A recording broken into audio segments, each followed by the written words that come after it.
Have you ever done something for someone just to make them happy and it still wasn't good enough? It's infuriating, right? There's just no pleasing some folks. You've probably been in this situation many times. Someone wants you to do something that you really don't want to do, but you figure, I'm just going to do it anyway, right? I'll be the nice person. Let me just make them happy. I don't want to rock the boat. It'll just be easier if I do this. And they'll be happy about it. Something like that, right? Only to wind up in a situation where it's not good enough or things backfire. And in the end, they're still unhappy. You've been in this situation, yes? And in that moment, what do you feel? Resentment, right? You feel some form of resentment.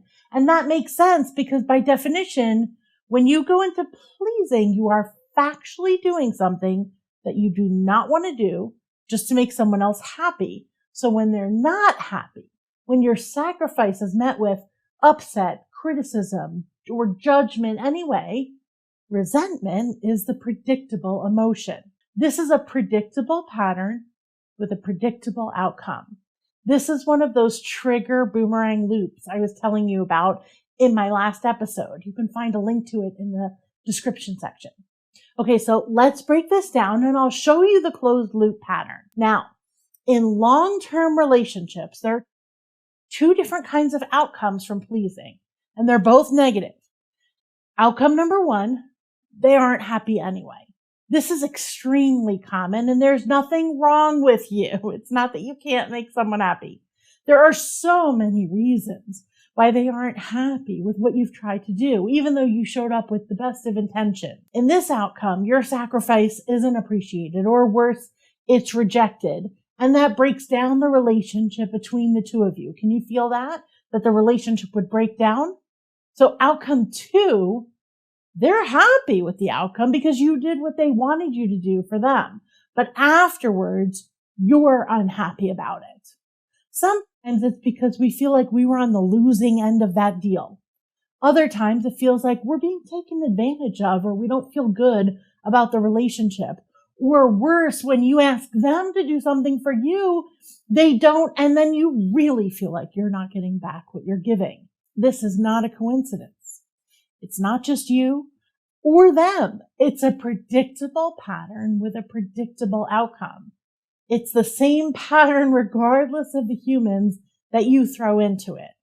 In long-term relationship, when you put pleasing into the loop, the boomerang you get back is resentment. Pleasing goes in, resentment comes back. I know, this is contradictory to everything you've been taught.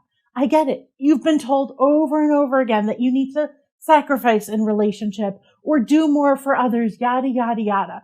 But the truth is that in a long-term relationship, the act of pleasing another factually breaks down your relationship.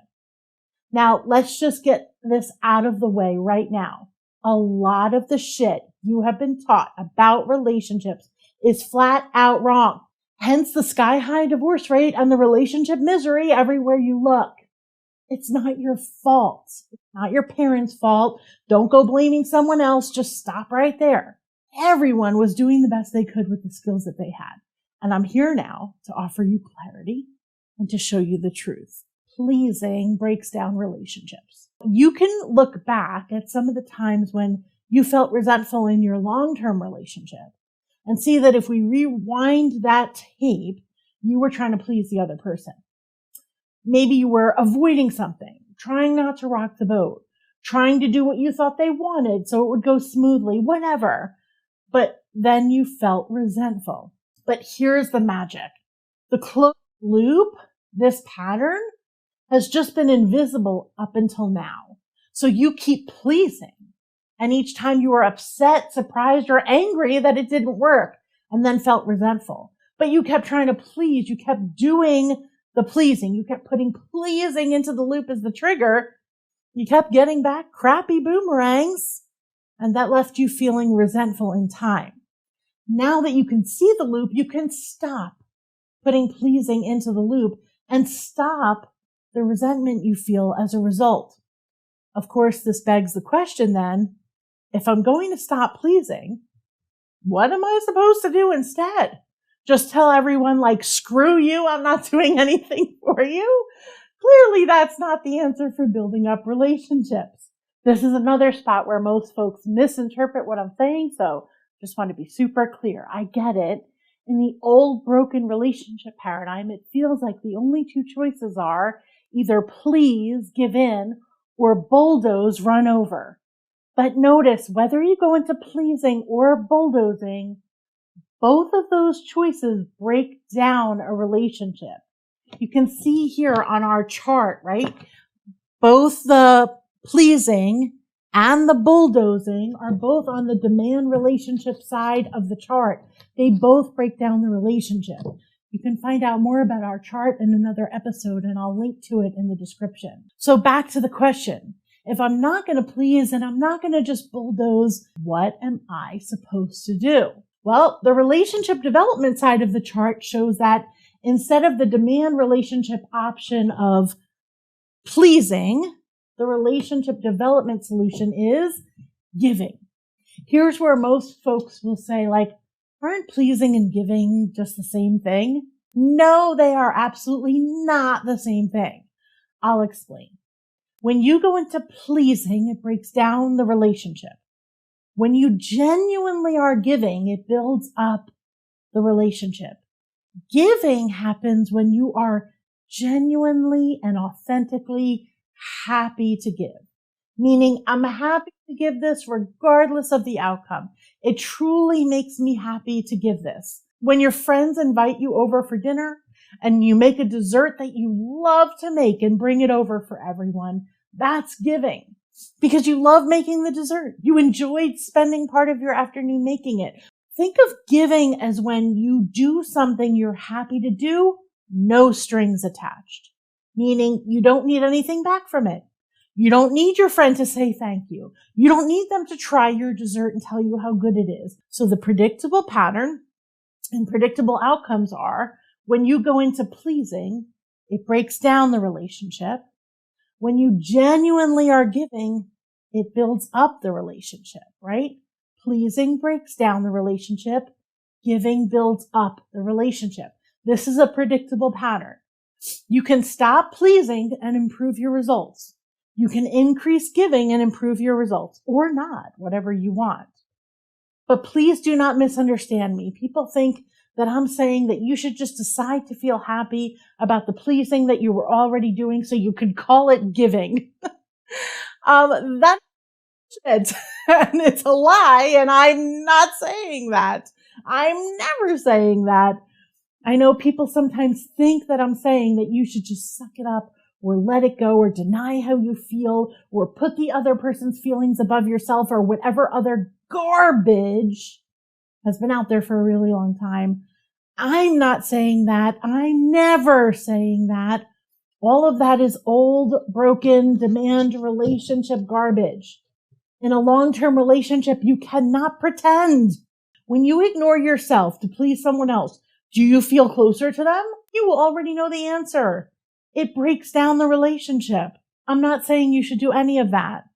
I understand that you're thinking that, but I'm not. So how do you stop pleasing and do giving instead? Well, the answer is you stop avoiding, escaping, and trying to prevent the issue between the two of you, and you actually solve it so that there's no longer an issue with what you are or are not giving. Now, there are a million examples of this and a million solutions. Let's take an example from a student question. Let's say her name is Lisa. And Lisa asks, my husband and I disagree on what to do during the morning routine time. He yells at our son and tells him to get ready for school on time or he loses his electronics for the day. I feel like that's not really helping, so I end up trying to help our son through his morning routine and get him out the door. Bill, my hubby, will then get upset with me for not being on a team with him and for coddling our son. I've been pleasing him lately and not getting involved, and Bill is still not happy because he knows that I'm not saying anything, but I still don't agree with him. I can't just agree when I really don't. How can I feel better about just letting Bill have his way here? This is an excellent question. A few key points here. First of all, agreeing is not giving. it's pleasing. So when you just agree with somebody and you really don't, so you pretend to agree, that's not giving, that's pleasing. That's why it feels bad for you. The other thing I'll point out here is one of these, the dynamics going on here is what Paul and I call the accidental alignment predicament, where you feel like you're just going to agree with the other person in the moment, or you'll deal with it in the moment, but you never really did the work outside the moment to solve this. So you didn't actually have conversations outside the moment to create a sustainable morning routine schedule. So you're in the moment, inside the moment of the kerfuffle, and you're having all kinds of like, I wouldn't say that. I don't see it that way. I'll go deeper on this in another episode.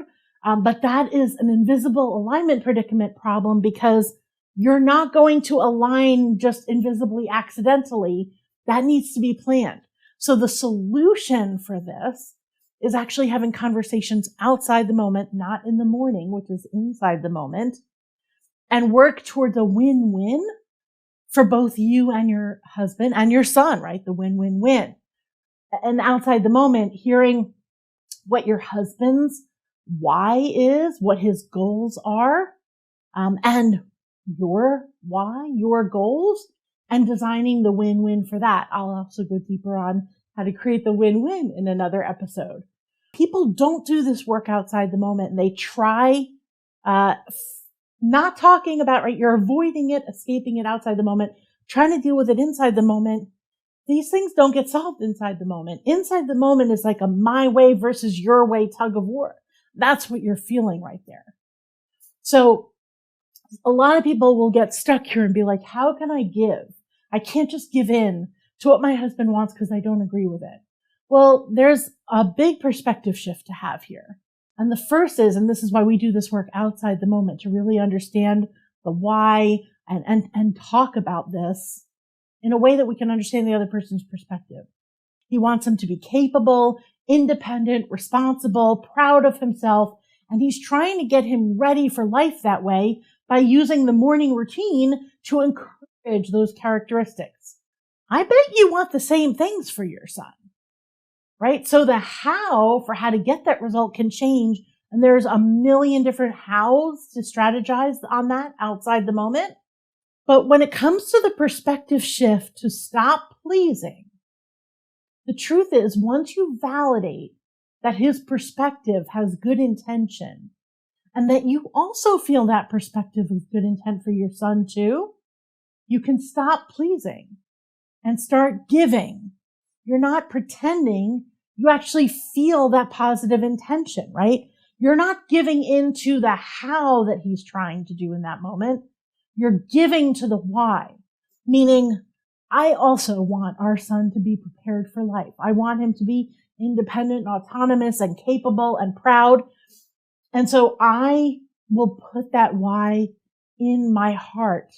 I want that for my child as a mom. I'm giving as a mom towards the outcome of preparing our son for the future. And then there are a million hows that will still work there.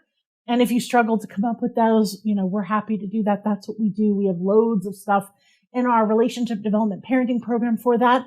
But you can probably come up with 10 different hows yourself once you and your partner's why align. Once you put your partner's why in your heart, his why for his son in your heart. Think about this. If you really held your husband's why, right, preparing his son for the world, in your heart, do you think that your husband would feel like you were on his team? Do you feel like his resistance to you might drop? Going from pleasing to giving begins with a shift in perspective. You can do this. If you need our help, we're here to help. We do this every day. But the principle here is relationship is a skill set. And when we default into pleasing or bulldozing, it's just because we ran to the end of our skill set to figure out how to get into giving and create alignment. Now, 2 more principles here, of course, are that pleasing breaks down relationship and giving builds up relationships. Now, but what if your partner won't listen to this podcast? What if they won't get the skill sets? What if they won't do the training? In our next episode, I'm going to dive into a crazy counterintuitive truth that Paul and I have found about relationships. It only takes one person to transform a relationship. I know, it goes against everything you've ever been told about relationships. Well, you know what I would say to that? A lot of what you've been taught about relationships was total garbage. The truth is, there is a way where you can get the results you want in your relationship without having to convince your partner to get on board and do this with you. Let's dive into that in the next episode, and I'll show you a way that you can never unsee. If you're ready to transform your relationship without compromise, without pleasing, and without couples counseling, then check out our free training in the episode description.